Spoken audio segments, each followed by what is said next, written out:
जानिए नौकरी, व्यापार और लव लाइफ में सफलता पाने के मूल मंत्र। गीता के एक श्लोक में बताया गया है कि इंसान को अपने गुस्से पर काबू रखना चाहिए। कोई भी व्यक्ति जब क्रोध करता है तो भ्रम पैदा होता है, यानी कि वह सही और गलत में भेद नहीं कर पाता।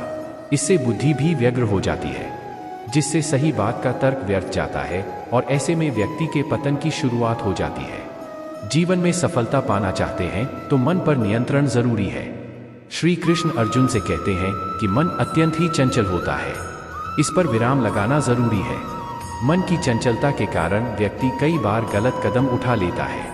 महाभारत युद्ध के दौरान भगवान श्री कृष्ण ने अर्जुन को गीता का पाठ पढ़ाया, जिसमें जीवन का संपूर्ण सार छिपा है। गीता के इन्हीं उपदेशों के कारण अर्जुन अपने लक्ष्य को पूरा करने की तरफ बढ़ पाए। श्रीमद् भागवत गीता आज के समय में भी लोगों के मार्गदर्शन का काम करती है। इसमें कही गई प्रेरणादायक बातें जीवन के पथ पर निरंतर आगे बढ़ते रहने का हौसला देती हैं।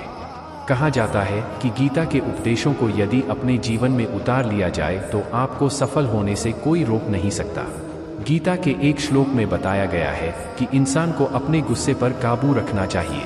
कोई भी व्यक्ति जब क्रोध करता है तो भ्रम पैदा होता है, यानी कि वह सही और गलत में भेद नहीं कर पाता। इससे बुद्धि भी व्यग्र हो जाती है, इससे सही बात का तर्क व्यर्थ जाता है और ऐसे में व्यक्ति के पतन की शुरुआत हो जाती है। ऐसे में इंसान को गुस्सा करने से बचना चाहिए, क्योंकि गुस्से में कही गई बातें और लिए गए निर्णय ज्यादातर गलत ही होते हैं। इसलिए जब क्रोध आए तो कुछ समय के लिए रुककर उससे होने वाले परिणामों के बारे में एक बार जरूर विचार कर लें। गीता में श्री कृष्ण ने कहा है कि मनुष्य को ज्ञान और कर्म दोनों को एक समान रूप में देखना चाहिए। कर्म वही करना चाहिए जिसकी ज्ञान इजाजत देता है।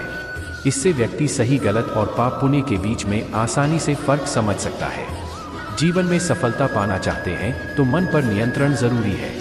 श्री कृष्ण अर्जुन से कहते हैं कि मन अत्यंत ही चंचल होता है, इस पर विराम लगाना जरूरी है।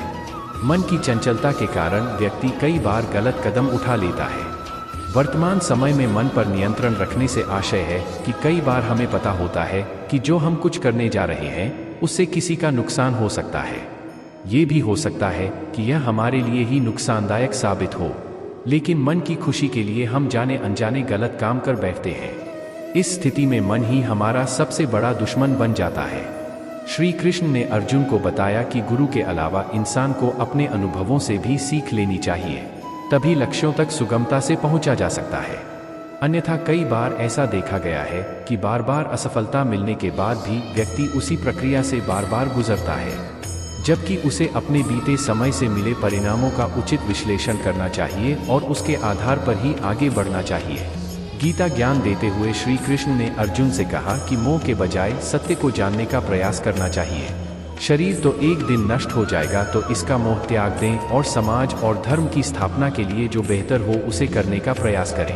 हम आशा करते हैं कि आपको हमारी यह वीडियो पसंद आई होगी और भी आगे ऐसी ही वीडियो देखने के लिए हमारे चैनल को लाइक करें, सब्सक्राइब करें और हमारे साथ जुड़े रहिए। धन्यवाद।